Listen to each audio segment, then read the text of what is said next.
But it's now 6:30, and I'd like to call the meeting to order. And we will start tonight with the MPI agenda, and then we'll continue with the CDAC agenda after we're finished with this VPI discussion. Welcome.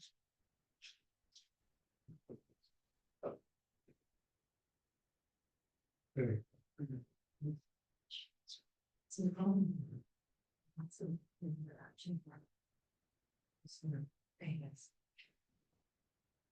We're getting some technical things resolved at the moment. That's important. I appreciate that very much. And so I would like to introduce Don Ettinger to the group and have them actually, does anybody need introductions to know who everybody is? We'll start with that. Hi, I'm Yvette Minier. I'm the Director of Planning and Development here in Bowdoin. I'm my staff, CDAC. Don Ettinger with Laurel Palmer. We're the consulting firm hired to work with the town on this planning study. Hi, I'm Grace McNeil. I'm a landscape designer with Cedar Landscape Architects. We're working with Laurel Palmer to work on the graphic aspects of the project. I'm John DeVelpe, I'm the current chair of the CDAC. Ian McConnell, Secretary of the CI. I think we should speak up as loud as we can for the folks. Can everybody on Zoom hear us? Hi, I'm Lee Parker. I'm a member of the committee. That sound is a bit low. Are you there, Lee? Yes. She's there, but can't hear you. You can't hear me? Okay. Notwithstanding, we'll have to deal with it. Don, if you'd like to take over the meeting at this point, I would appreciate it very much. Excellent, thank you.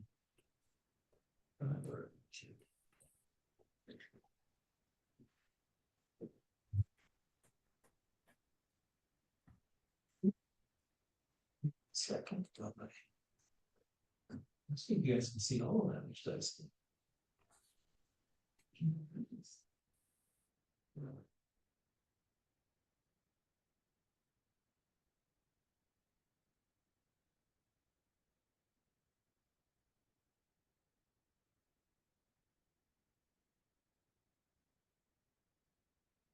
I'm going to share your screen on Zoom.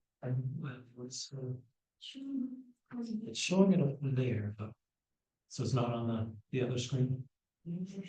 Zoom. Okay, let's go here.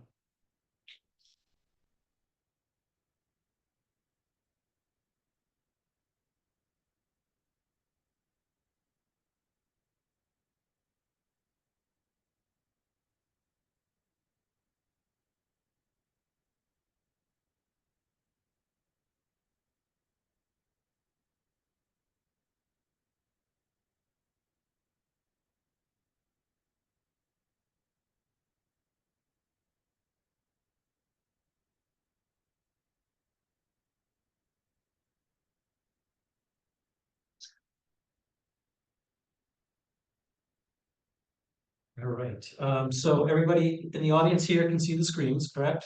And then people on Zoom, can you see the screen too? Yes. Perfect. All right, we'll get started. My audio, people can hear me okay, voice wise? Excellent. All right, so we're gonna get started. We've got 20 to 30 slides to present on this planning study that we're working on. So in terms of introductions, we kind of set the stage a bit, but I'll reintroduce myself. It's Don Ettinger with Laurel Palmer. We're part of a bigger team here. We have Aceto Landscape Architects with us today, but we also have two other team members. North Star Planning is on our team, and James Tassi Consulting. So Grace is here to help us out with kind of the softer side of this planning study, the landscaping, the lighting, the placemaking, the parks, those types of aspects, and the visualization. You're going to start to see as we go through this study, not tonight, but when we're done, some visual, the street view visuals that we'll be able to present of what it could look like before and after. And that's where Grace's team comes into play. North Star Planning, they are helping us out with the land use aspect of the project, the public outreach. You're going to hear tonight about a online survey that's going on. They're the ones that are facilitating that. And then James Tassi, for folks that may know Jim or don't know Jim.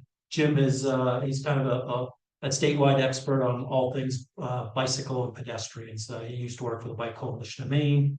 He worked with your community last year on that demonstration project down by Three Robbers, the main intersection. So our contract, so this is a VPI, Village Partnership Initiative. Show of hands who's heard that before. A few of you, great. So this is a joint partnership between the town, Bodenham, and Maine DOT. We have Steve Cole here in the front of the room representing Maine DOT. He's the planning manager for his assignment. And we were working with Yvette, obviously. Our contract is actually with the town. And it's the work we're doing is funded equally or close to equal between the DOT and the town. Our study limits. So we're going to go into there's actually an agenda that are part of the handouts. You kind of see some of the items we're going to go through today. We're going to do this presentation, but really the goal here is to get feedback from the community. So let us get through the slides, and then we'll open it up to Q&A. And we're just kind of, this is our first public meeting. We're going to come back for at least a second one. And so we want to get some ideas on paper and get some feedback, and then we'll fine tune those as we go in this process. So the photo here on the right kind of shows our study limits. That's downtown Bodenham. That was as described to us when we started the project. It includes River Road, which is Route 24, running right through town from Topsail up to Richmond. Back Hill Street. I don't know if it's Back Hill Road or Back Hill Street. Street, perfect. Okay. So that's the one-way road coming down the hill. At least the connection, the intersection connection with River Road is part of our scope. And then as we transition a little further over to Main Street, I guess I can use my cursor. So this is the Cathants River here. This is Malley Waterfront Park and your boat ramp. This is Route 24 running through your community. Convenience store, Bodenham convenience stores over here, or a country store, maybe it's called. It includes basically Route 24, it includes the intersection with Back Hill Street, and I think this might be School Street, maybe. Spring Street, thank you. And then we continue down to the Main Street intersection, and it includes going up Main Street a little ways, as well as going down towards the boat ramp. We refer to that as Main Street Extension. Is that the proper? And then it shows us going heading north towards Richmond a little bit. You'll see as we start looking at our concept, we expanded that scope once we got our feet on the ground and started looking at things.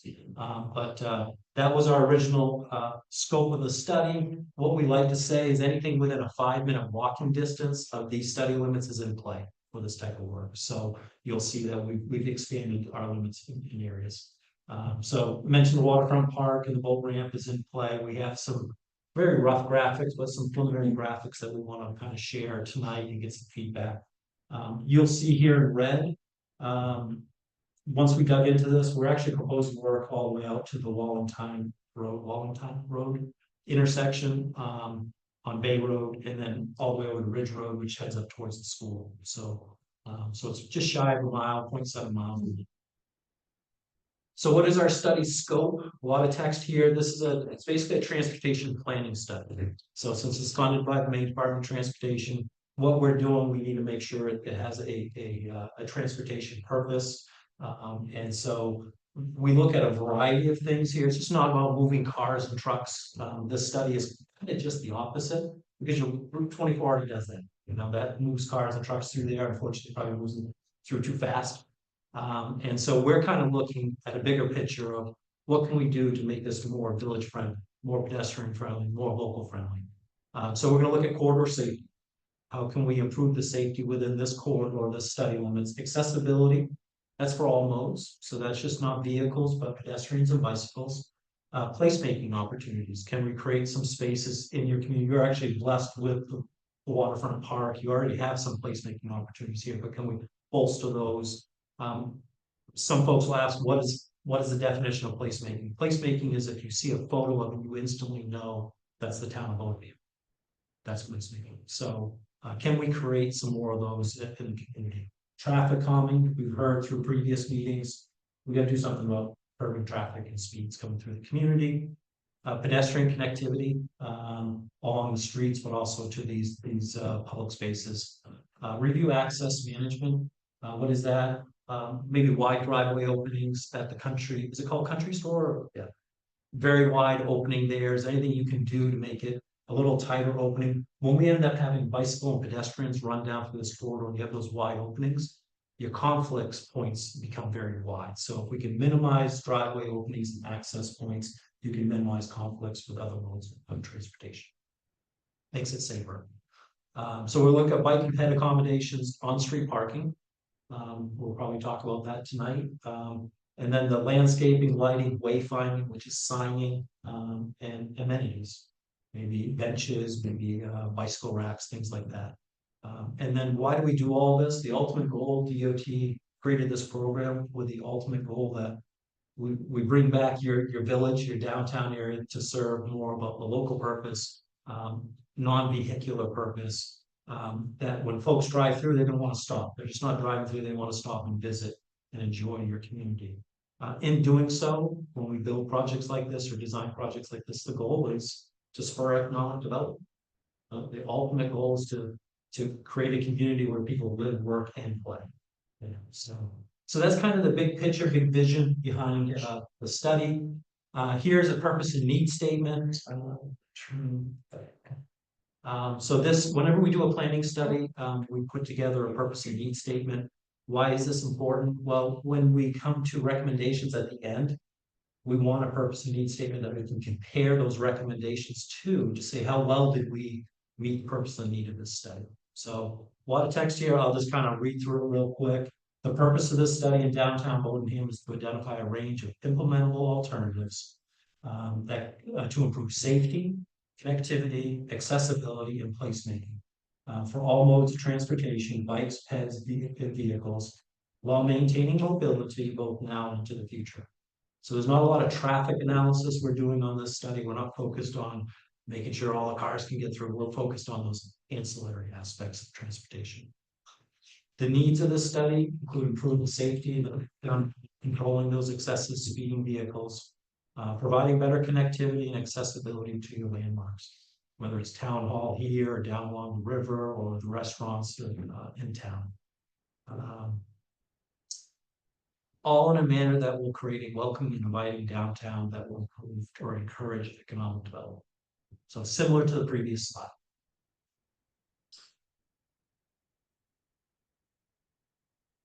All right, so summarizing some of the prior work that we've done on this study. So we really started the project midsummer. So we had our kickoff meeting, show of hands who participated in the kickoff meetings. I think it was by Zoom, but I think it was from one of these committee meetings. And then we did a site visit in July, show of hands who actually participated in our site visit. Excellent. So, and then from there, we've been collecting a lot of data, starting to assess the data, and starting to prepare some initial concepts. So you'll see here a summary of some of the items. I'll share some information that we collected. This kind of brings us up to tonight's meeting. So first, we were aware of the demonstration project last year, down safety demonstration project to try to control speeds. I actually think that that demonstration project was what created the study. Was the outcome of that was the DOT was supportive on funding the study. So Jim Tassi was involved last year on that, and it was important for us to carry him on our team. Jim may be online today. So I see his photo there. So he is with us tonight. Should anybody have any questions? Right here. Next slide here is what I call heat maps. These are Strava data maps. This happens to be bicycle traffic. So your downtown is right here where the cursor is. And these are different streets on an aerial photo. You'll see blue streets, and then you'll see some white. So the heat, basically the more bicycle traffic there is, the whiter the street becomes. So you'll see Route 24, River Road coming through town. There must be a heavy bicycle traffic. And it looks like they jump off and go down maybe Browns Point Road. There's quite a bit here on Upper Main Street and on Fisher Road. So that was informative to us to show, okay, on this river report, we do have a lot of bike traffic that we need to accommodate in our recommendations. Similar map for pedestrians. You'll see that they're not quite as bright. There's not as heavy pedestrian traffic. But there is a lot of pedestrian traffic, so I'll show here, this is Pleasant Street to Ridge Road, and I think the school is out here. Out by the ball fields, there must be some walking trails out in the woods. This graphic here shows people are walking through there, and they're walking on all of your downtown streets, down along the waterfront, even across the bridge. Heading out that way, where there is no sidewalk, the sidewalk ends. So I thought that that was informative just to see. I hear some graphics that North Star Planning put together for us. One on the left here in purple is just town-owned land, and you'll see the red represents our original study limits. So just helps us understand, you know, where's their publicly owned spaces. Here's existing conditions, similar graphic. This calls out wetlands, conserved land, special flood hazard areas, things like that. I'm sure you're familiar with the river flooding from time to time. Zoning, graphic here on the left in red, this is all part of a Village 1 district. And then this graphic over here shows, again, wetlands and inland waterfowl and bird habitat. So good information for us to have as we start preparing these documents. This graphic here may be familiar to a few folks. It's right on the website. So you guys have already done some planning work as it relates to a new park, I'll say south of the bridge, on town-owned land. This is the non-motorized boat ramp area. So we saw that. I don't know which concept the town picked, if they did pick one, but so I think there are 3 on in the report. Yeah, this is, Okay. So why is that important? Well, we wanted to show that information on our concepts, particularly how this street might connect in to River Road. And then you'll see we're actually proposing some improvements on the boat facility area and kind of connecting that into a 4-way intersection over there. All right, so this is off the town's website. Wanted to mention there's an online survey happening. The celebration that took place in September for, I think it's the anniversary. celebrate one. Yeah, I think it was publicized there, encourage people to do the online survey. So there's a link, if you go to this webpage here, there's a link, click on that. Hopefully it doesn't take you too long to do. But it just asks a lot of general questions. We're trying to collect information to better understand what's important to the community as it relates to this planning study. So we'd encourage everybody online and everybody that's here, if you haven't completed it, to complete it in the next week or so. We're going to keep it active for another week. Till the 22nd. All right, Celebrate Bodenham. So Yvette shared some information with us. So during the celebration last month, Yvette was able to get feedback. Shaman Oh, invited and age-friendly. There's a multitude of people here that gathered this feedback, but you want to put it together for me. excellent. Thank you. So we put a couple of slides together with some of the feedback we've heard. So amenities desired in the community, dog park, new pavilion, more parking, mature old trees, community compost pile, decorated sidewalks with colorful polka dots. So in terms of bicycle safety, improve the safety on Route 24, all of it on Pond Road, Main Street. The railroad tracks converted to that bike trail. Downtown district area, in favor of speed bumps and other traffic slowing measures. Improve the downtown area for bikes, add a pathway, and reminder for through signage. In terms of pedestrians, sidewalk on Bay Road to Wallington. So I thought that was very good to hear that, and 3 comments were made. Our study team had already decided to extend a sidewalk as part of the study to Wallington. So that was encouraging to see that we were on the right track. Rebuild walls on Ridge Road and Center Street, repaint existing crosswalks. I made a mental note of this when we did our site visit this summer. It came up, so the DOT went through and paved the road. Not sure if it was last year or this year, but they never came back and striped the crosswalks on all the roads they paved. So those crosswalks need to be restriped. So You just got done. Yeah. oh, are they? Okay, good. I just go through the Where were they? Where did you see them done? Were they up on Main Street or down here by the Down railroad tracks? lower by the old post office, that area is all done. Okay, Down by the country store, okay, now has that through their parking area. Right on the way to get here. yeah, School Street. Okay, all right, I'll take another look. If not, I'll work with Steve and the DOT, with the regional traffic folks. We're getting late in the year for striping. But they might still be able to get those crosswalk strips. It's important. So crosswalk connecting two parks, you'll see that that's recommended in our initial concepts. Crosswalk at Three Robbers. Main Street in the village needs speed table and more speed signs. So we're going to talk about how we control speed for vehicles, supporting speed bumps and other traffic calming measures. Make sure sidewalks are plowed for people in the winter time. Speed bumps on the hill to enforce speed. I'm assuming that maybe going up Main Street is my guess. And then village speed. So a lot of themes around vehicle speeds and pedestrians. All right, so our schedule moving forward, we have the meeting tonight. We have the online survey happening in October. And then we're going to go back based on comments we received and kind of revisit everything we've done and reshape it. And work on coming up with revised concepts and maybe just some draft recommendations. So we'd like to come back to the public in a few months, maybe December timeframe. I know it's not great with the holidays, but just kind of how it plays out. May trickle into January based on input from the town when it's best to have that. And then once we get through the second public meeting, we'll prepare a draft report, final report for town review and DOT. Yes, ma'am. I don't know if this is the time to propose something has, I was gonna write to Department of Transportation about. And that is, I'm pleased to see the idea of the sidewalks of Wallentine. I live on the Bay Road and there's so many families, they're young kids now. But also the 25-mile-an-hour speed limit ends at the bridge. And I would really, I think all the neighbors would like to see it continue up to the Wallentine Road.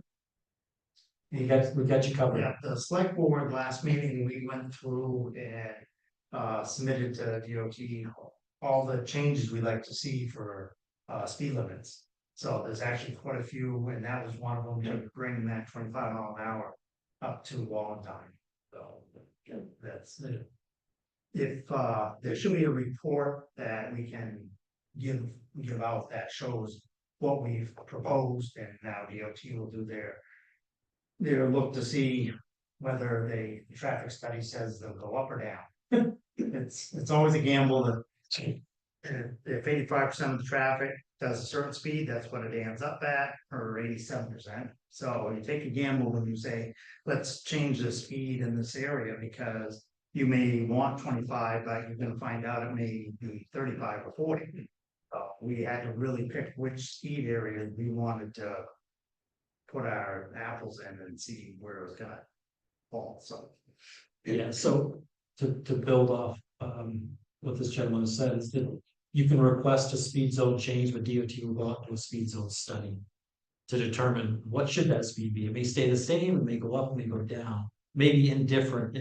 It's indifferent of what the town may be asking for at a certain location. So what I'm hoping to do is, your comment was well founded, because you're going to see on these concepts, we're recommending, not knowing this discussion, we're also recommending moving the 25-mile-per-hour speed back close to Wallentine. And so maybe the recommendations of this report supporting that may help DOT to convince them to do that, because it is a residential area. It's very clearly a residential area, and high density residential. So, okay. All right, went the wrong way. Okay, so we're going to jump into the graphics now for the next 10 slides or so. So this is an overall study area map, and we're going to basically break it down slide by slide. But so this is the Cathants River here, the star color, the bridge here, which I believe is called Brooklyn Bridge. Is that familiar to folks? So, and the Mallee Waterfront Park is here. Route 24 coming from Topsom here, coming up through. This is Bay Road here. Over the bridge, it turns into River Road, sneaks down through here. There's the country store here. And then the road that takes you up to the school, I think, is right in here. So Main Street shoots up on the page here, and Back Hill Street is right here. So we're going to start in this far end. This is the Wallentine Road intersection, and you'll see we're showing work from that intersection all the way to the bridge. These are typical sections, and I guess what I'll say to the audience here, the graphics I'm sharing tonight is also on the wall.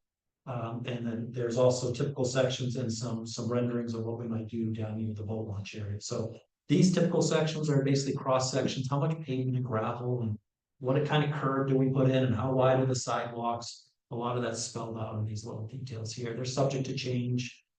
If it's a built roadway, meaning if there's already good gravel underneath the road, we may not need to replace it all. So we're gonna do some research on what DOT has done over the years.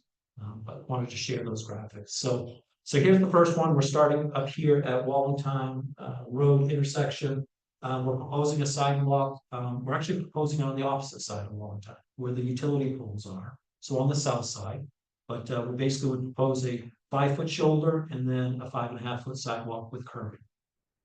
There's a ditch along through there and utility poles, so they would all be co-located. So the ditch is open drainage right now. We do curbing. We have the water sheet flow across the sidewalk into the gutter with catch basins and underground pipes.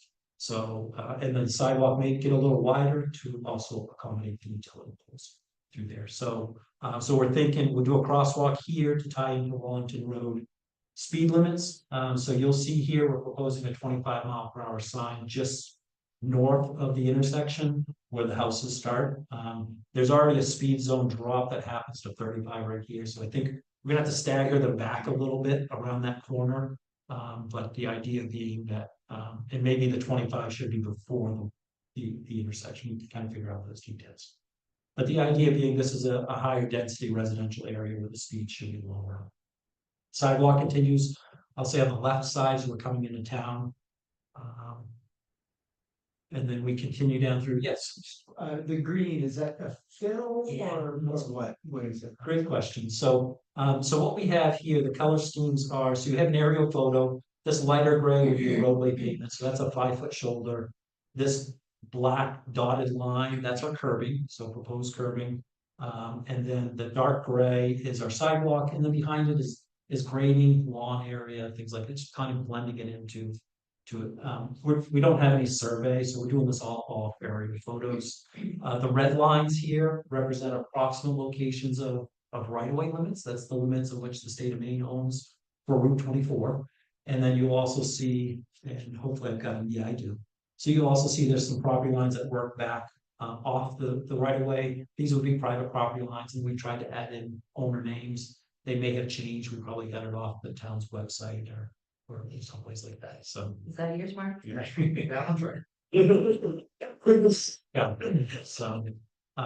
so we'll continue down Bay Road. So this next sheet here, we still have the sidewalk on the south side or upstream side of the Cathans River.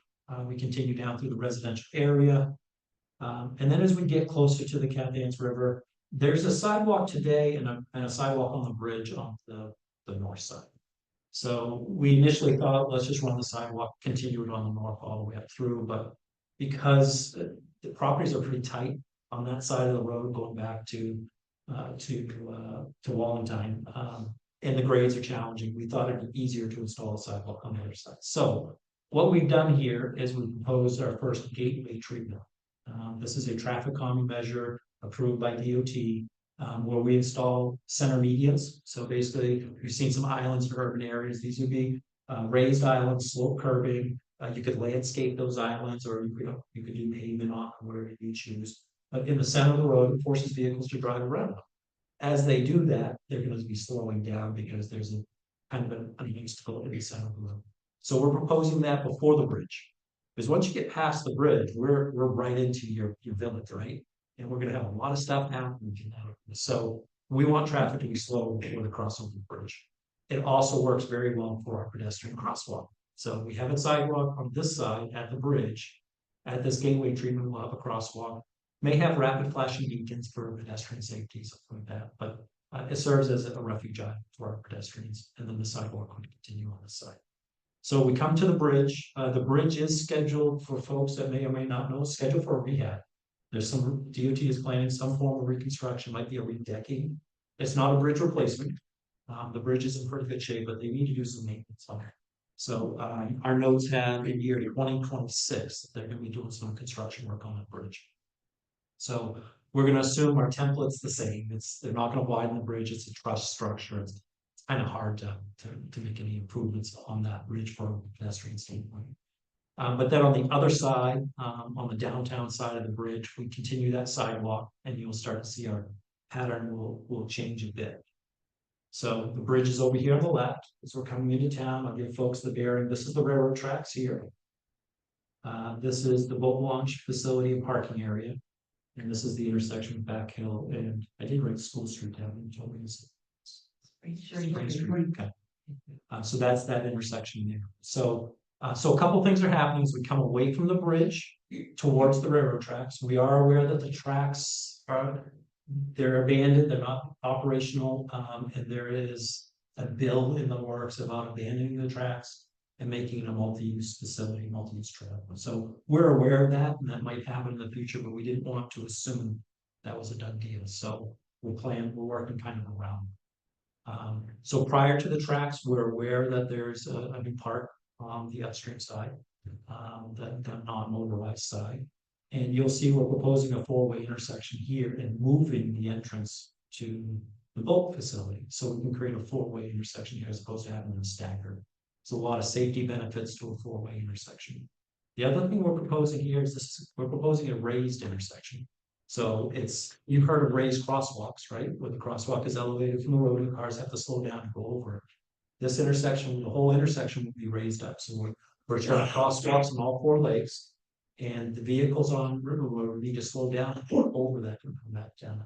Yes, ma'am. Hi, I'm Joanne. Want that for public works, the raised areas as well as the median for plowing and maintenance. Those are great questions. So both public works and emergency responders. So those will be topics that certainly we want to work with the town on. But there's a lot of safety benefit, traffic calming benefits to them. They've been installed in other communities successfully. The public works has been able to work around them as well as fire and rescue. But it's a question we get every time we propose vertical traffic calming. And when you say four-way intersection, you don't mean a stop sign. I don't. You just mean that there's a main road and there's a crossroad. Correct. Yeah. So So that crossroad is the one that will be accessing both parks on both sides. correct. Got it. So, and not only the vehicles, but the pedestrians. So you have nice wide sidewalks on both sides in the elevated portion of that intersection. Okay. So it'll be safer for pedestrians. So River Road would be free flow. They don't have to stop, but they're gonna have to slow down because they gotta go up 4 inches and back down 4 inches. And then the two driveways to the parks would be a stop condition. All right, and then at the parks is where we start to introduce something different. So for starters, it's been just a single sidewalk from this intersection all the way through town. On River Road, we're proposing 2 sidewalks, one on each side of the road, separated from the road with an esplanade, a grass strip. And on I'll say the north side or the left-hand side of River Road, we're going one step further. It's just not a sidewalk, it's a pathway. It's a 10-foot wide paved pathway. So not just walkers, but you can have families, you can have bicycles using it. We talk about age friendly, an area very nice for elderly to use, for young families with strollers. So the idea being there from the destination being starting at the parks, working our way through town, even past the country store. So you'll see that as a common theme. That's what this big dark area is. That's a 10-foot wide paved pathway. It could be a different surface treatment. We could certainly work out those details. It could be concrete or brick. But there's costs associated with the other treatment types. So the idea being is a pathway runs along this side of the road, and then we have a sidewalk on this side. Both are separated from the road by curbing and a 5-foot grass strip. We can landscape, it could be lawn, you can do different types of treatments through that area. The road itself is proposing 11-foot lanes and 3-foot shoulders right now.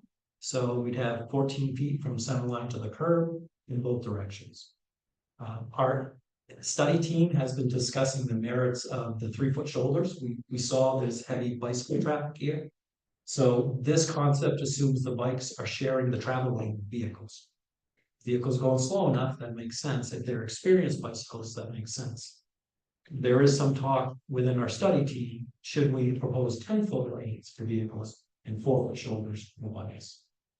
A 5-foot shoulder is, you can stripe it as a bike lane. So there's some talk about that, and we'd love to get some feedback from the community, whoever are the bikers, as to what might be the right answer, through this area. So right now, we're proposing 11-foot lanes with 3-foot paved shoulders before we get to the curb. All right, I think the next few slides, we're gonna transition a bit. I'm gonna have Grace do a little, oh, go ahead. I walk this area frequently and I notice it in one section between the tracks and Spring Street there. There is some significant private landscaping in there. Have you talked to those people? And We have had no discussions with the butters. how does the right of way go back in there? That's a great question. So if we zoom into this area here, you can kind of see we've got these red lines. It's very approximated because it's probably based off tax maps. Yeah, But for instance, on the right-hand side coming into town, based on those lines, we think we're inside the state right of way. There may be landscaping that's privately owned inside the state right. We don't know those details. I think you're right on this, on the left-hand side, there does look like there's some heavy stuff happening there. So most of it's in there. yeah, so there would definitely need to be some coordination. If it's on private property and impacted, there'd be compensation for that. If they've done the landscaping, but it's not on their land, there would also be a conversation as to what that means. And they've worked with the property owner to try to figure out a solution for that. There may be no compensation for it. But when they're done, if that's a concern to them, because the sidewalks on that side of the street right now, it's over on this side of the street. Are you taking this study down to working drawings or? No. No, not yet. So the purpose of this study, it will be this level, it will be design on aerials. And then as an outcome of the study, the town and the DOT will decide, do you take it down to working drawings? Do you take it further and actually engineer these drawings? So. Will the columns be designed for tractor trailers? Yes, so it's a great question. So the question is, are we designing for large trucks? We are designing for the same size vehicle that can make it to that.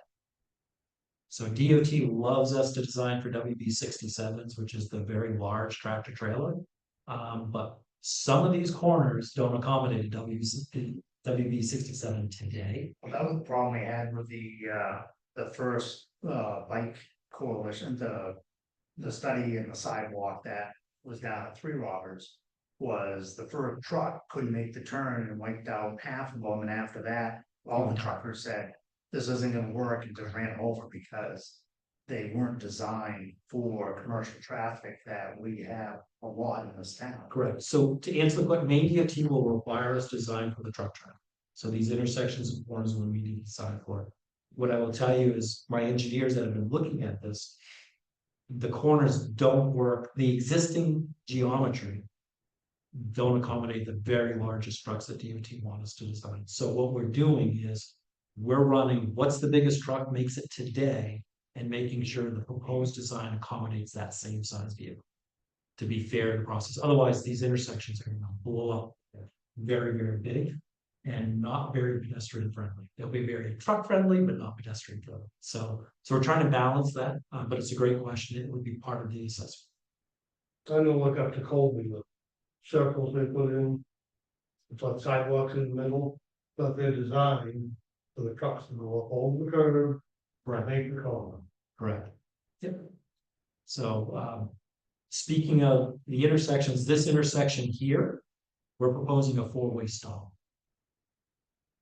Another slight difference, right? Because right now the River Road traffic has the right, they're turning right or left, but they've got free flow. We're proposing a 4-way stop there. So again, forcing traffic to slow down, right? We got the speed table, the raised intersection back down by the parks. We've got a 4-way stop here, and at 3 Robbers, you're gonna see a 4-way stop. We want cars flying through this area. And also crosswalks on all 4 corners of this intersection. All right, I'm gonna transition off a bit. We're gonna focus in on this area a little bit. I think the next slide, I'm gonna have Grace jump in and talk a little bit about what we're doing in that. Hi, everybody. I'm Grace McNeil. Talk a little bit about Maley Park and the boat launch area, primarily on this slide. The next slide, I'll talk, I think, a little bit more about the River Road Main Street area up there. So one thing we heard, from a lot of people from the initial meeting and from our site walk is that the parking lot. Boat launch area doesn't work as well as everyone would love for it to. So we're proposing a bit of a rearrangement here, adding some car parking on the. South side? It would be on the south side of River Road, on the Yes. riverside. Yeah, on the riverside. And then some more interior trailer parking for anyone who's gonna be launching their boat from there and wanting to leave their vehicle in their trailer. And then the circulation would change a tiny bit coming from the intersection at the top of the page, coming around in kind of putting the nose of your truck towards River Road and then parking through the boat launch and then pulling through or pulling into a parking spot, depending on what you're doing. And the major thing here is we're proposing that Main Street there is kind of dead ended right there where at the railroad tracks where Don is pointing. To kind of create a pedestrian space to the right side of the railroad tracks on Main Street there. We're also proposing that it's all flush curb, what we call Woonarf. It's a shared street that cars can drive down, but we propose perhaps no through traffic, local access only to this space, so that it is primarily created for pedestrians and can be used for something like your farmer's market or any other outdoor public events the town holds throughout the year.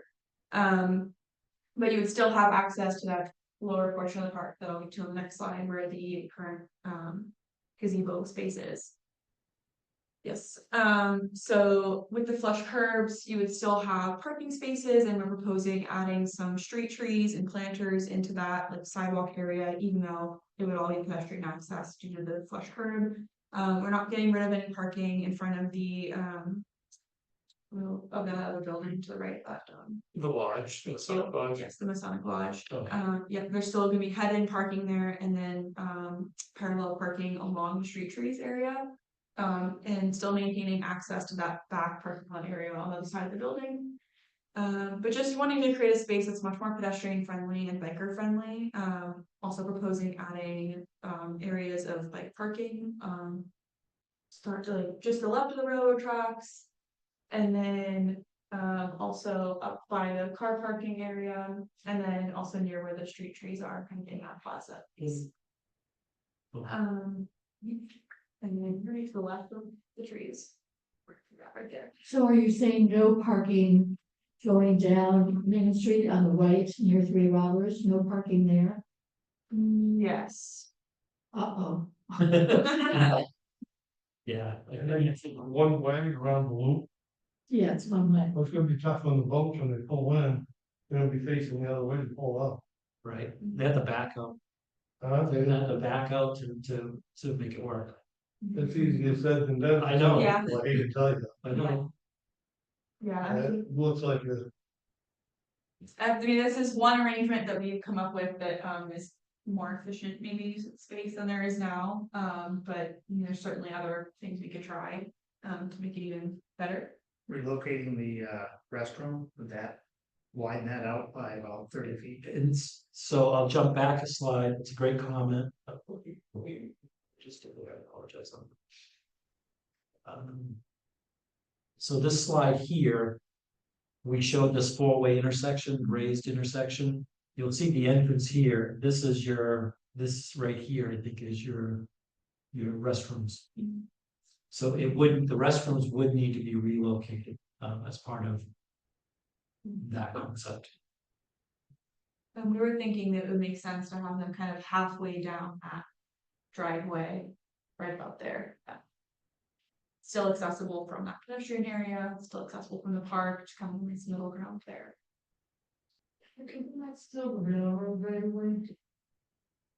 It is, the width varies, but I think I think these two red lines represent the railroad right away. Worth noting that the other park concept driveway might be in the railroad right away, we're not quite sure on that. Where the cursor just was, that right away, the railroad gave that to the town of Bodiam last year so that we could do that part. So we have that up to where the double tracks are.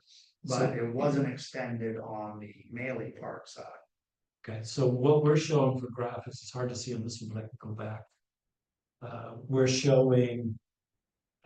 This would be the right of way width, so a lot of that green space on the park side is within the right of way, so. Might need to get an easement or negotiate with the railroad on it. They're abandoning the tracks and it doesn't affect the integrity of the tracks. Might be possible, but they do the same on the side. So back to boat trails up. If you're looking out for the pedestrians. I really don't think it's a good idea making people back up. Especially with the trail. Okay. Well, I know companies that single vehicles, they make them pull ahead and back into the spot. Those are the rules because of safety. So where you're thinking the road trailers would have to back? Yeah. Well, he said we gotta back out if there's like one way traffic around there. So the idea here is Well, later we gotta back out. yeah, That's the safety hazard, no. so to summarize it, they would enter here, they would drive with the boat loaded. Drive up here, back down, unload the boat, drive up here, pull into one of these stalls. And as this gentleman has pointed out, it's next to impossible for them to drive out and turn this way. So when they're in this truck trailer stall, they would have to back out to do the loop. Is it possible for it not to be one way and do? Turn right, I mean, how We'd have- busy is this space get, is it like constant traffic flowing through, or would there be? You know, an opportunity for you to pull out and go right if no one were coming in? Mere Point dock has the same parking as that, and all boats have to back out. They parallel just like that, and every one of them has to back out to get in the travel lane. Okay. We'll take a look at it. Where was that? The Mere Point boat launch. In this concept, so if you have to come down Main Street Extension, the kind of red shaded area. Like if you're going to the food pantry, for example, into that access there, you know, there's lots of parking there that people use and will continue to use. So if you park there and then you come out. Is it one way, so you're coming out left and I'm going into the boat parking, or can I come back out as we are now? Is that a one way or no? That's No, it's not a one way, it's just narrow, it's just, I mean, two cars. can two cars You pass? have to go slowly past each other, but yes, two cars get past each other. That's something we're looking at too, is what exactly is that dimension that would work best for this area, So given the right of way space. You're gonna see two different concepts for this street. Because later in our engineering graphics, we're showing a one-way street coming down through here. Okay. But in this park rendering, the idea here is let's make that street more pedestrian friendly, make it elevated at grade with sidewalks, so it's basically a European street where bikers, walkers, and vehicles can share the street. It's dead-ended because there are bollards here where the railroad track crossing is, so the vehicles cannot enter the park. They're just using this either for these businesses here, or for parking, or going to Three Robbers. Got it. So under this concept. Okay, thank you. Yeah, and the width of it, we'd have to figure out the width, but the idea, somebody asked about, is there still gonna be parking when you drive down Main Street Extension on the right? Which there is today. And the answer was no, because we just don't have the space for it. We don't have space to put parking on both sides into a traffic room. So we're trying to figure out what's best, but I fully expected to get those types of comments tonight. So. All right, Grace, you cover all these, you think? I didn't think I spoke about the amphitheater. Oh, Amphitheater. We're proposing just improving that space a little bit more by providing some seating, maybe benches and some trees to make that existing gazebo space a little more comfortable. And I know that that's something that someone commented on, is the new pavilion. Maybe that becomes a new pavilion that's a little bit larger for whatever type of events are proposed for this space. And another thing, creating sidewalks and like public art. This the European street concept is what that is, could be a great opportunity for that kind of mural style painting on the ground. So I'm assuming you saw the concept plan for the new park that the town had worked on for years and more or less approved, and when we talked about a pavilion, it was more for the English side. For the farmers market, so they would have more room. Rather than on the Bailey Park side. The other thing we heard, it might have been even. might have been- Yeah. The other thing we heard about this waterfront park is the trees. I think you lost a tree or two. And it gets hot there in the summertime, so you'll see Grace is showing some more trees being planted in that area to give you some shelter from the heat in the summer. I think that Main Street extension, make that, to close that off one end. I think that's gonna be a problem. This area gets more traffic and more parking and activity than anywhere else I walk, and I walk in most of the town down here, except maybe for the John store down there. But this is a very crowded area in there, you're gonna have a lot of difficulty moving. It's busy tonight, or Tuesday night, it was quite busy down Yeah, it always is. there. Yeah. My concern would be wintertime. Both the Cat Ants building, how they're gonna access it and plow it, and how the town is gonna plow. Where do we put the snow from trying to plow that type of parking and raised area with bollards? There's no way to get the snow in and out of there. And it makes the Cat Ants building plowing really difficult, since I have to hire that out, but not sure how I did that one out. And I think all the bollards too, so they be removable. At least that's what we like to propose in a lot of situations, so that if there does need to be some sort of like emergency access or something. Well, that would be going through the winter, yeah, you're not gonna. So maybe push snow to where that boat launch area is, so obviously it's not gonna be in the way. That might be, perhaps not in there. It's possible to do. But it is Maine, so we gotta keep in mind where we're putting the snow when we do these things. Grace just said something interesting, maybe I'll ask a stupid question. Does the river freeze in the wintertime? Yes. And is there no traffic at the boat launch in the wintertime? So I know No, there's fishing. this traffic, because we plow the parking, the town plows the parking. But boat traffic, No, there's no boat traffic. so we don't have fishermen Also, coming in. Never for staff for that. It's locked right up, okay. But the parking is still used, the park is used almost all winter. All right, we're gonna continue on and work our way through here. So we're now flipped our screen, so the bridge is over here. This is the River Road coming up to the first intersection with Spring and Back Hill, and then we bang a right. This is Three Robbers facility right here, and this is that Main Street extension that we were just talking about. So always stop here. Vehicles turn onto River Road here. We continue the same theme. We'll do a 10-foot pathway on the upper side and a sidewalk on the lower side with green space between them and the road. As we get near Three Robbers, it gets tight. So we lose our green strip, but we'll have a sidewalk along the frontage of Three Robbers, as well as across the street here to this building is Masons. Yeah. Really tight in that area too, but we think we have enough space to get a sidewalk in there along that frontage. This intersection here with Main Street, this is going up Main Street, this is Main Street Extension. This is where the demonstration project was proposed. We're proposing an all-way stop there, so all approaches stop. Main Street stops today, River Road does not. We propose an all-way stop there. We'll talk about Main Street on the next slide.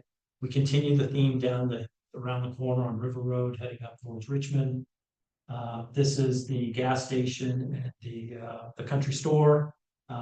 You can kind of, somebody had mentioned maybe they striped a crosswalk along their frontage. We're showing something very similar there.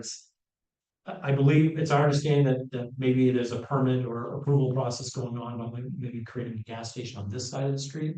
And maybe the gas station goes away at the other side. So we're kind of assuming that. Otherwise, it's really tight for us to do our accommodations here with the gas pumps in. But continuing that multi-use trail all the way up just shy of, I have it labeled as Bridge Road, but it might be Pleasant Street. It's Ridge. Bridge. It is Ridge Road. So there's sidewalk here today, and I believe it runs all the way up to the school. Yes. So we have a multi-use path through that village area. We have a sidewalk on this side, without an esplanade. Then we come up here with a gateway treatment. So our speed limit coming from Richmond drops to 25 right in this area, right near the intersection. And then we propose a gateway treatment here on this approach to slow that down as well. So with a crosswalk, refuge islands, and the like. All right. Crosswalk there. Where would you like the crosswalk? Well, we've got the crosswalk in the middle of the block, so you've got this store here and Ridge Road further over here. Correct. Ridge Road is right here. Yeah, so where's the crosswalk going to in town? It's connecting the sidewalk on this side of the street, which terminates here. The sidewalk ends there. There is no sidewalk further along Pond Road. Okay, so it's just a way to get from the sidewalk. It's a way, yeah, yeah. So, and we wanted to put a gateway treatment in here to slow traffic down. And this was one of our better spots to find the gateway treatment. We could move it further out of town, or it's really hard to get it closer to town. So this felt like a good spot for it. And since we have a gateway treatment with that center island, it's a really good spot to have a crosswalk. It's safer for pedestrians because they're only crossing one lane at a time, and they have a safe refuge in the middle of the road. So we could debate it, maybe move it up here to Ridge Road. We could have those conversations, but we really wanted to introduce a gateway treatment as well on all three legs, state roads coming into town. So you're gonna see a gateway treatment on Main Street coming down the hill as well. And may I just say, as a person who always is turning left onto Ridge from there, and I'm in a Honda Fit, so I can't see over the curb. I mean, Same distance is not great. such a difficult intersection. It would be so lovely to have a blinking light maybe there, or that gateway island for the Ridge Road, down there. Simply so that the cars coming from the north are going to be a little more alert, and it's just nasty. And I'm sorry to go back to something you showed, but having two different four-way stops, one three-way, one four-way. I'm not so sure that the traffic on Back Hill and Spring Street justify a stop there. That's just, I'll throw that in. Having to stop at Main Street makes some sense. But I think you'll get a lot of blowback about the other one. Okay. And that's why we're here tonight, to get some of that feedback, because we also don't lose sight of that. Once you go around that corner, we're doing a raised intersection, which it's not a stop condition, but it's gonna slow Ridge Road traffic down. So Yes. back by the parks, when you come over the bridge, there's gonna be a traffic calming measure there, and so we may agree with you that we got three in close proximity to each other, maybe we don't need it. The thought was, at that corner with Back Hill, it's such a sharp corner that those vehicles are taking today. To me, it felt like it made sense to do it all the way stop there. But we certainly can revisit. That much traffic. I know on the other two streets, correct. The only danger, if you were to move that traffic calming that you were right there, if you move it up that hill any further, people, right there is where the hill crowns. Yeah. Sightlines are an issue. The sightline, if you put it on the other side, people coming from the country store headed towards Richmond, they're gonna run over it before they actually see it. Yeah. Same thing. Yeah. Being back far enough like that, it's in the line of sight once you make the flat, so I wouldn't move that, or you'll have people right in the middle of it. And it's a delicate balance of, you wanna put them in a space where it doesn't impact somebody's driveway and things like that, so we don't have a ton of options of where to put those, so. But your comments are valid on the sightlines at that intersection, they're very challenging. So. We'll make a note of these intersections, the number of all these stops. Go ahead, sir. You know, that crosswalk you have up there, that sort of goes from nowhere to nowhere. It would be a lot more effective if you move that back in front of the country store. Because then pedestrian traffic from both sides and get entry into the country store, and that might make that area a little more lively. So the idea of abandoning the sidewalk here. No, well, I don't know about that, but I would move that crosswalk from where you got it there back over to somewhere within the area of the country store. I don't know, that might be a little close to the intersection, but I would think maybe over to the other end of the parking. Yeah, when I was out there today, I noticed there's a culvert here. and Right, It's, yeah, in order to fit this footprint, we'd have to replace or widen the culvert. I don't think you'd wanna do that, I think you'd wanna move it over to the other side, the country store right in there. Is, is there a need, I mean, is there a need for a sidewalk at all on that side? Here, To be honest, yeah, like, that's my question. I don't know that that gets us a lot, and imagine the future in 3 or 4 years. When we have the Merry Meeting Trail, right, so you're just walking, if you wanna go out that way, you're just walking along the trail. Out that way, so I'm just, there's residences there. Who knows, maybe more people know about this gas station or whatever, but. There's not actually a lot that you're getting for people, in terms of. Yeah, we were trying to extend the urban template with sidewalks or pedestrian accommodations on both sides. Yeah. As far out of the village area as possible. That was our thinking process. Yeah. But it's certainly subjective. I think Doug's plan for the gas station had a sidewalk built into his plan. That going up to where he had a piece of sidewalk in his original, I don't know what the final planning board thing was on that, but it's not a. We won't have a building other than a pump station, it's a drive-in, drive-out, with a couple of pumps, that's it. So it's more like a loop coming in and out. But his landscaping originally had some fairly nice landscaping involved at the road. So making that feel like a village.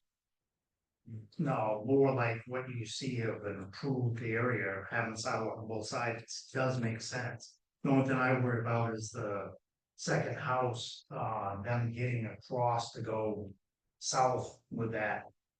There, is that gonna give them enough room to make the turn to go south? Yeah, we think there's enough space, the same with these folks here. Yeah. And these folks here. But yeah, if we move this to here, that impacts these two driveways. Potentially, if we move it over to here, could impact the fueling station. So. Do you think there's some site plan, there's some site plans available for the gas station that the town could share with us? Okay. If we can get the site plans for that, we'll overlay it on these graphics and see how that might change what we think. Okay. All right, we're gonna jump back. So now we're back. This was the corner where folks were thinking maybe not an all-way stop. So this is Back Hill, Spring, and River Road. So this is Upper Main Street up here. This is Back Hill Street. It's one way today, but it used to be two-way at one time because the pavement's super wide. So we're introducing a sidewalk down here. There's no sidewalk today. So what we want to do is use the pavement that's there, make it one lane with some shoulders, and put a sidewalk on the right side as you go down the one way. And then that sidewalk would obviously connect to the infrastructure we're showing down in town. But also there's a sidewalk up here on Main Street and a crosswalk, so we can connect that all together. So that's what we're showing for that street. And then this is the Main Street extension heading into the park. This is a little different than what Grace had shown. She kind of built off this and kind of made it into that dead end with more of a European style street. But this is a scenario where we're showing a single lane inbound or down the hill. No parking on the right, so we lose that parking, but we have parking here as well as the parallel parking here. We have the crossing of the railroad tracks, and we have sidewalks on both sides. So we try to make it, because there's no sidewalks there today. Yes, The problem is the parking is insufficient I know. there as it is, that final space in front of the Mason thing. Totally blocks your view of the intersection. And then there's not enough parking when the pub is open, so now we're taking parking away and blocking the end of the street. So the other thing is the end of that intersection, you bring up a very good point. The sight lines are horrible. If you drive up, you can't see past the Mason building. No. It will help if it's an all-way stop, right? If we make that an all-way stop, that traffic's forced to stop. Away that one parking space. Yep. Inevitably some humongous So, pickup truck parks there. yeah, so in this scenario, it's one way down, so you don't have to worry about the sight lines coming back up. So we feel it's a bit safer from that perspective, but because they're not gonna be vehicles driving up the hill under this scenario. So it's one way down and then it doesn't dead end It out. doesn't, under this scenario, it goes right into the park, the boat ramp area, the parking lot, and so you can loop around. Under this scenario, so there's no bollards at the railroad tracks, it's a free flow roadway, you can plow right through. In the wintertime, But it's taking away the parking. but it's taking away the park. What we could do, we're showing sidewalks on both sides, maybe there's a compromise if parking's that important. Can we get away with the sidewalk just on one side? And is there enough space for parking for both sides? I don't know. There is some parking where it says sidewalk with curbing by the pottery studio there. Yeah, that's Okay. Cadigan's Park. That belongs to who? Yeah. There's a part of it. Part of that HC. Yeah, so, I know is this the park you're talking about, the driveway?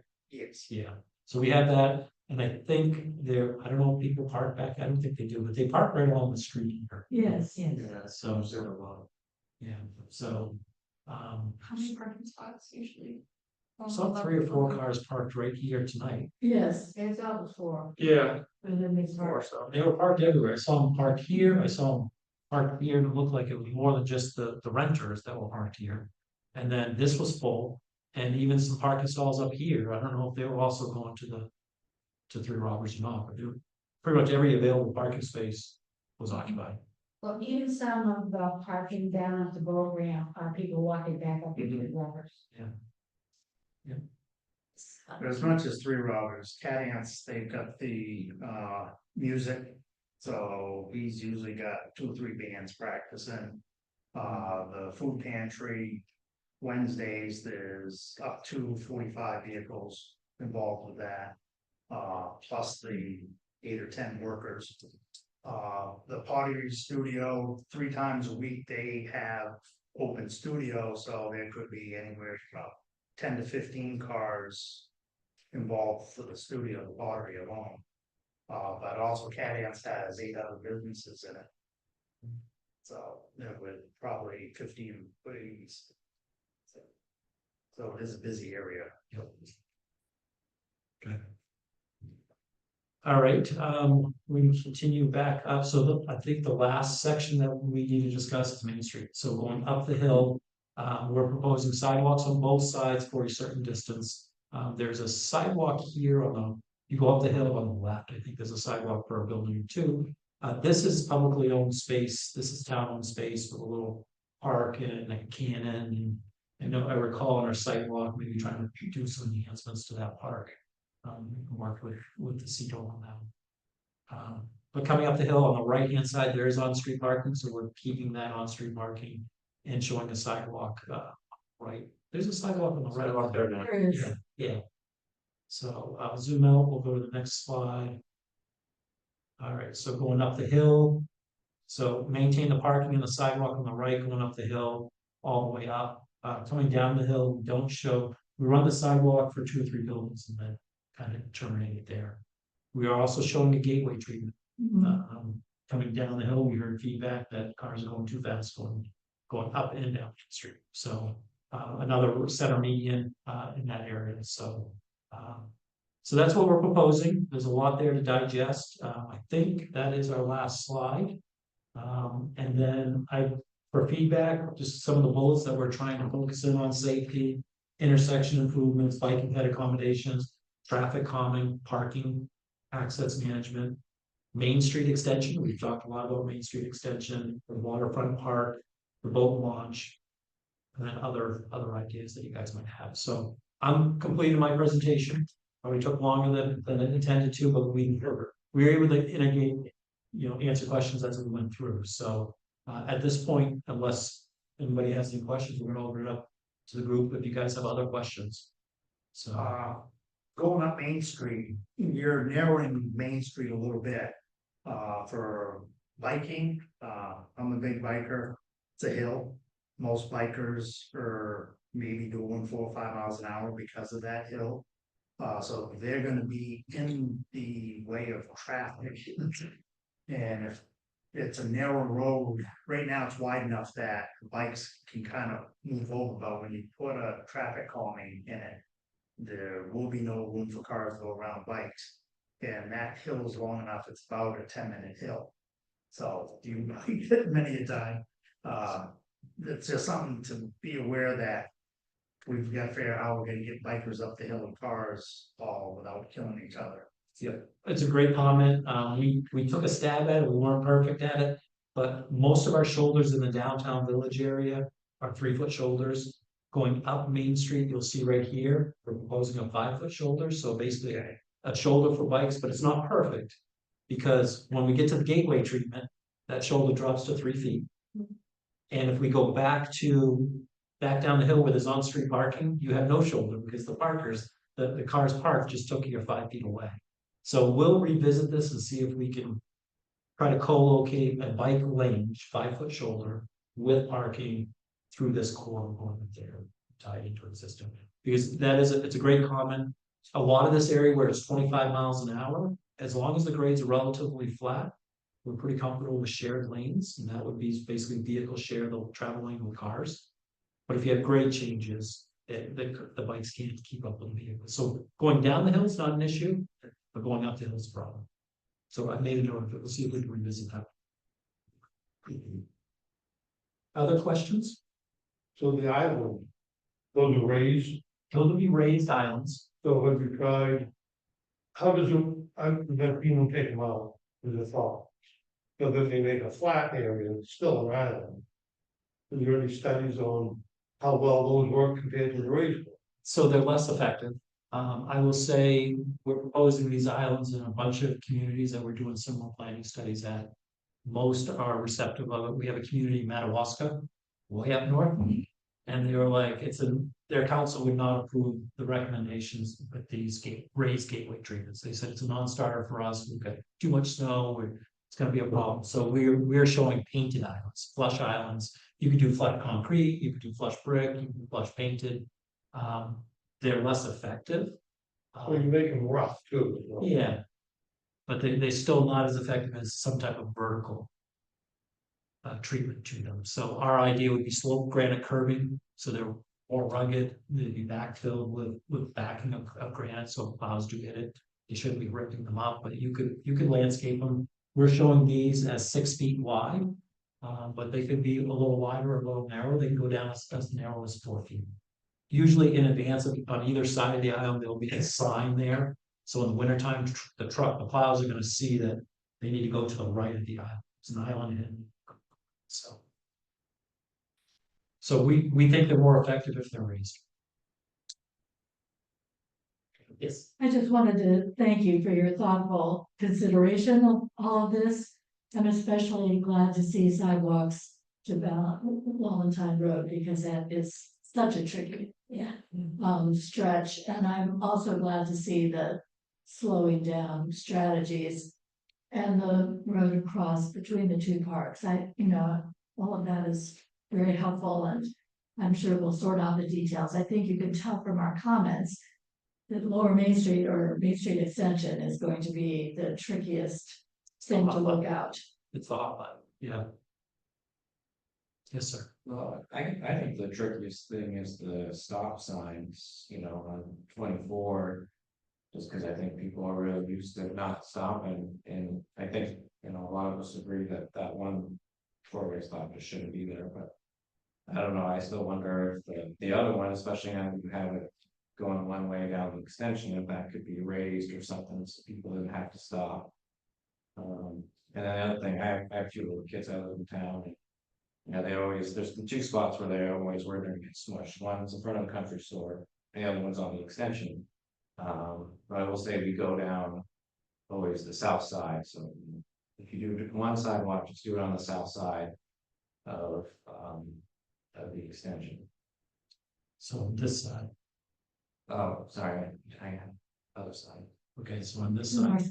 Okay. Okay. Thank you. The change in traffic patterns is a great comment. We're seeing, you guys probably are seeing them too. All of a sudden you're driving at an intersection that had a flashing yellow and a flashing red, and all of a sudden it's an all-way stop. So DOT has made, the safety program has made it a purposed initiative throughout the state on intersections that are problematic from a safety standpoint. One of their low-cost solutions is to do an all-way stop. And so I just saw one this weekend in Wilmington. It's been two-way stop for as long as I remember, all of a sudden it's drove up and it's all-way stop. So what they like to do when they do a traffic pattern change like that, it's really important for that through traffic to become aware, you're no longer have a through movement, we don't want them to run through it. So a lot of times they'll introduce the flashing stop signs, the LEDs around the border. And in advance of that, another set of signs that say traffic pattern ahead or stop ahead with flashers. So they try to, and those may not be there forever because I personally, if it's my community, I'm not sure I like all these flashing lights. But it might be there for a 1 year duration, just so that the traveling public becomes aware of that traffic pattern change. So. There's a new one on 201 that runs through the corner, so if anybody that's always flown up 201. Yeah. Right. They will have to come to a stop because that is now full way, so. Pleasant Hill. Yeah, Pleasant Hill, or the farm, that was one, there was numerous accidents in Brunswick. They finally, after people been doing. 4 to 4 way stop up with the flashing lights and it actually worked. Yeah. It's And a lot of times the old adage was for an all-way stop, you need to have equal volumes of traffic on all the legs. And so like the federal government has certain suggestions on when to put them in. And DOT most recently, I won't speak for DOT, but most recently like safety overruns mobility and things like that. So they're putting it at intersections where there may be a heavy commuter route, things like that, because at the end of the day, it's all about safety and they want to save lives. And so, and they've worked, they put them in high volume areas and it's been working well. So. All right, any other questions? A few thoughts, like, I understand the concern about removing parking next to the pub. I don't think, my personal opinion, it's not too many spaces that would be removed, and it's not that far from the giant parking lot that we have. And if there is a convenient sidewalk, it doesn't feel like such a chore to walk that distance, in my opinion. Other thoughts, I think the 4-way intersections are fine. I know like the Spring Street and the Back Hill, yeah, they don't have much traffic at all, but that corner is a 90-degree turn and it would be kind of crazy to go a whole lot. It doesn't feel like it would be too much of a chore to stop. But and then the gateway treatments are cool. My thought is they could be further up to line up with other intersections, like the one coming near Ridge Road, with past the country store. I know that I can't quite picture the sight lines there, but having that gateway to be more with the Ridge Road, in my mind makes sense. But yeah, that's it. The sidewalk on the riverside, I don't think makes a whole lot of sense. The Merrymeeting Trail, Ian said that's gonna be hopefully something that happens there. Maybe people are cutting from right through there, so maybe Doug makes a. Thought there was somebody had mentioned maybe a connection there to this. There was a comment that was captured in the notes from. Yeah. And then last, the other gateway up the top of Main Street, maybe having that further up by where Center Street comes in, so that it's like is the gateway to that whole turn coming down. Yeah. Well, that's where it really narrows for like. That's where like you have like an intersection and all this other stuff. I can't see a sidewalk fitting on the inside of the turn, but this surveying works out cool, but that seems really tight to me. That's all. I, following up on that, we do have a sidewalk coming that starts at Center Street, right? Has that been taken into consideration with the traffic flow issues? The one from center out posts, are you talking about Julian? Yeah. I think it's beyond.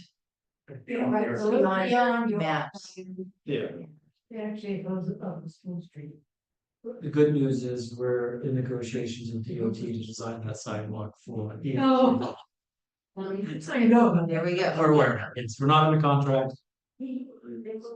working on the proposal as we talk. The other thing that strikes me about that, for coming down Main Street in the village, that barrier, there are people who park there on the right. And it's, They shouldn't be. and well, they are half on the sidewalk and half on the road. Yeah. Because their houses are right on the street. And so I find, as I drive down there, that often is very Yeah. right around that curve. So, I don't know about that. Okay, we'll revisit the locations of the gateway. All three of them. On all three approaches. Of course, if somebody bought that lot where the gray house used to be, could probably put either a parking garage or a good parking in there. Is what you love. This corner here. Yeah, Oh. because that lot will probably never have an apartment or a building back on it. Mhm. He's lost his grandfather because of time, so he can't build an apartment there again. So here we have this nice big open plot of land right in the middle of town. It's kind of hilly. Counterpoint, like, what a soulless sentiment. I'm down in the big parking lot. Yeah, It's landscaping. I mean, they are totally useful. They have two staff, 7 or 8 cars in there. Yeah. Right? 8 apartments. Yeah. All right, we have a few more minutes. We're getting close to 8 o'clock. Any other questions from the group?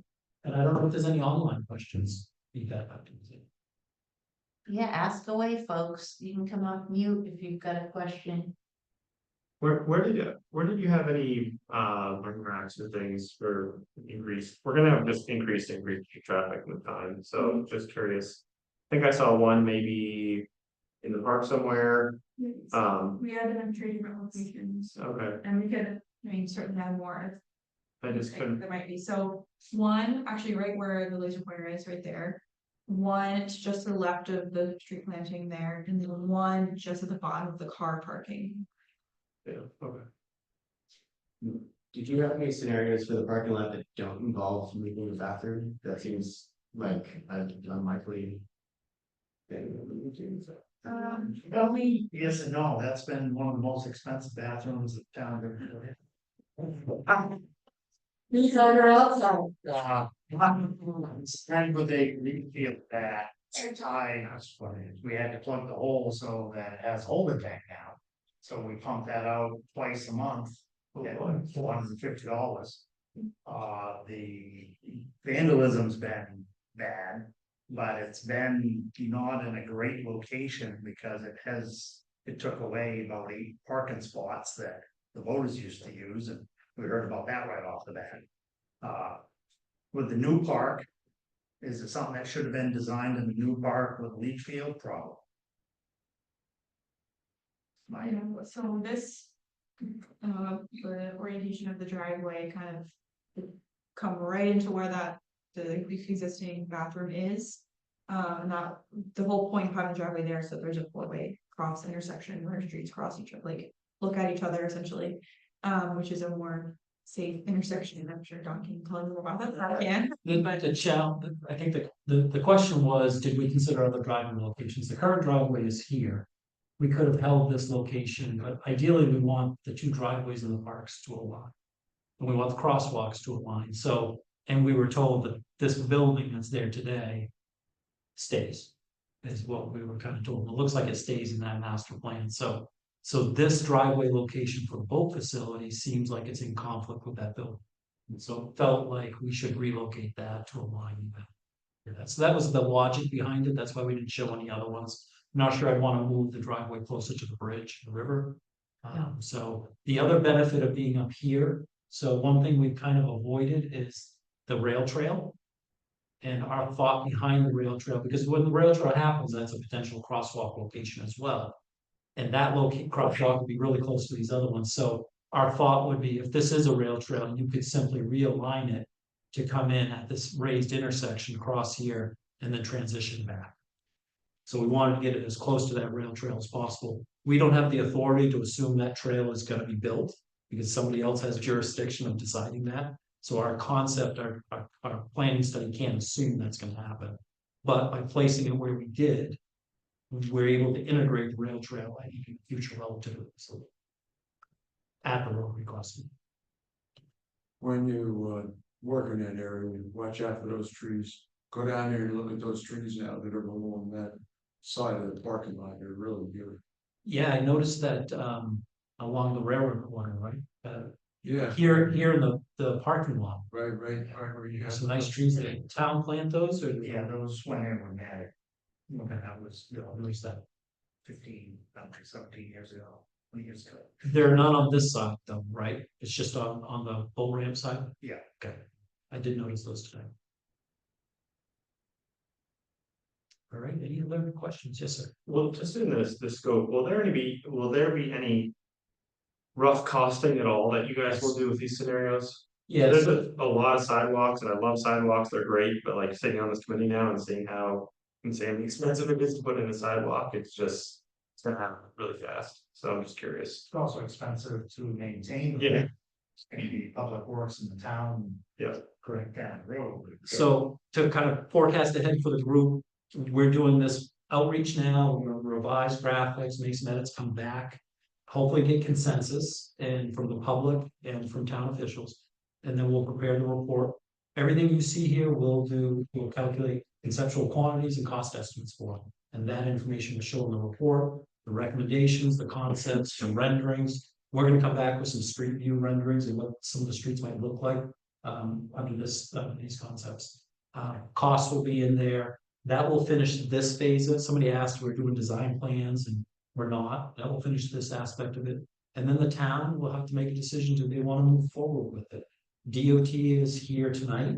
I've heard Steve give the speech to other communities. There's, I think, 3 funding mechanisms for these. And Steve, do you want the floor to kind of discuss what the next steps might be when the study is done and how the project might move forward? Sure.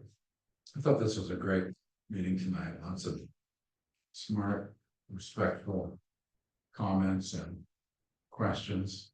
It's not always the case with meetings like this, as John knows better than I. So the funding opportunities really are one, getting this project into DOT's annual work plan, which is a 3-year work plan. Projects kind of enter in a conceptual level like this, then move to design, and then to construction. Sometimes it happens in a 3-year period, sometimes it happens in a 5-year period, depending on funding availability and competition from other projects. Also, in the last 4 years, we've seen the return of earmarks or congressionally designated spending. We propose projects to the congressional delegation that we think have merit, so that's an opportunity. And the third opportunity are discretionary sort of standard funding, grant funding programs through the Federal Department of Transportation. There are more of those opportunities in these years as well. So we've got more options than we have in the past, but nonetheless, there's lots of competition as well from municipalities all the way up to Madawaska and all the way down to Kittery.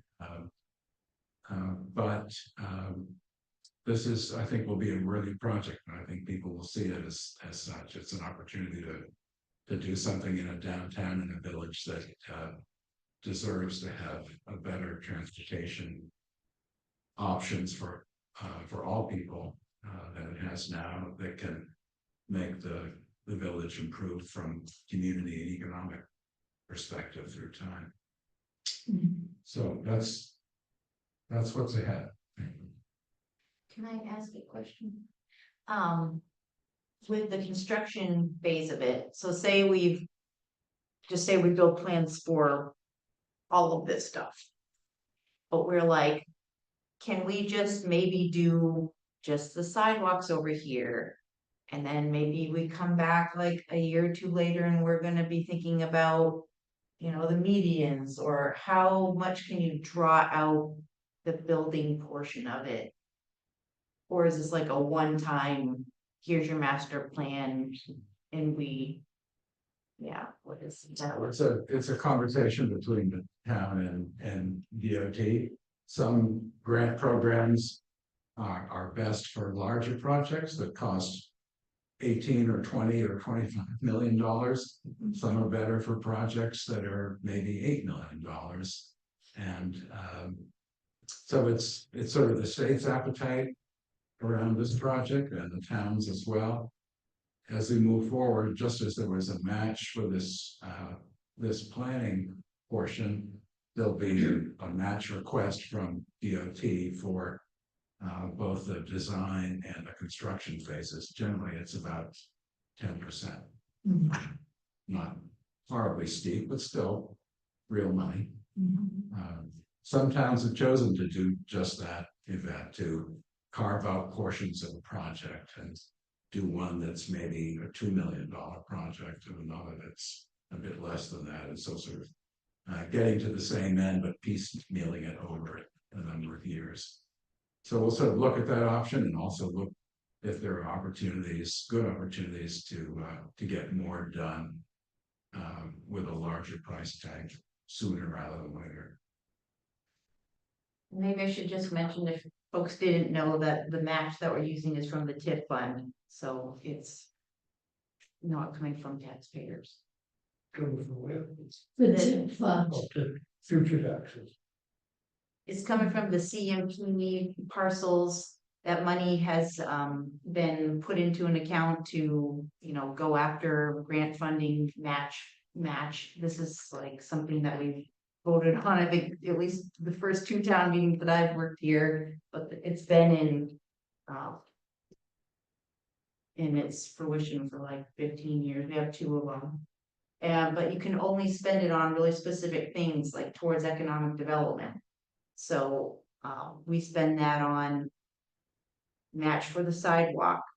That's, you know, eventually coming. We've used it for match for this. We've used it for match for Project Canopy Tree Grant. We've used it for match for the Land and Water Conservation Fund. Basically everything that has my name on it at the waterfront or downtown is coming from the TIF account to match grant dollars.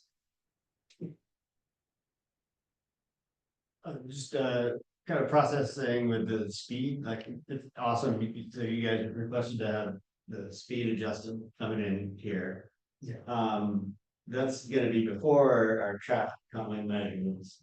Yes. So can we revisit that again? Like if it's the DOT says, oh yeah, look, everybody's coming through here and we recommend 50. Well, we hope that, because most of our changes were in the village, because it is part of Village 1 or 2, all of our traffic drops that we're requesting, that happens because as DOT's mindset has changed from what we've heard from the past of the study says this, and now they're looking at more of a safety standpoint because it is a village. We want to treat it as a village.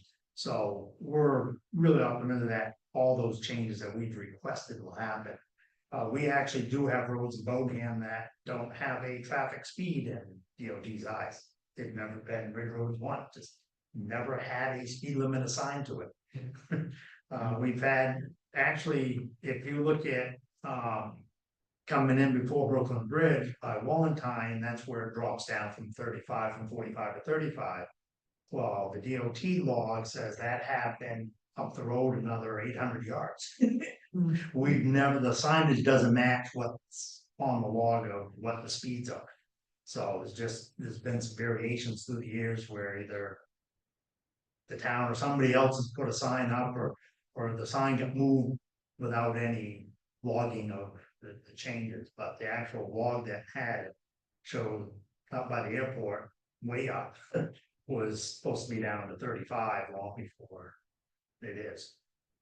So there'll be some signage, and that's one of the things that part of that study will also be getting signage from them updated and fixed, so that So, well, no, that, the other thing, the thing about, I think it's 2030, they're supposed to shoulder all of 24 from Topsom to Bellingham. For bike lane. So it'd be nice if we could get all this worked out, whichever way it goes. To match their construction time and maybe their funding, you know, if they're already gonna be widening the road for. That our cost goes down because that's part of their funding for that, if there's something that. What year are they doing that? I think it was 2030 was the date we last got from them. We're hoping this last paving cycle might have made it, but it didn't. We paved last year. Okay. Any comments on that? No, nobody. Okay, any other comments here? All right, we're a few minutes past 8 o'clock. We'll give the floor back to you. Fine, thank you, Don. Very good job. Telling you quite a lot of information and very good detail. The questions were wonderful tonight. I appreciate everyone of you being here. Thank you for your time and your input to this process. I hope we can make it successful, and I believe we can. So thank you all, and what we're gonna do is have about a 1-minute continuation proceed after everybody else. Have a good evening. Thank you all. You can tell me now, what you can have you. Are you choose those numbers? Yeah, you do.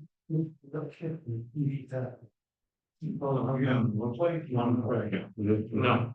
So I guess the formality of our meeting. Very much. It's really organized. You know, we can start getting.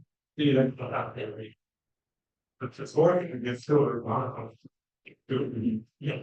Good job. Right. Your bank with our agenda. I want to adjourn or. Well, sorry. During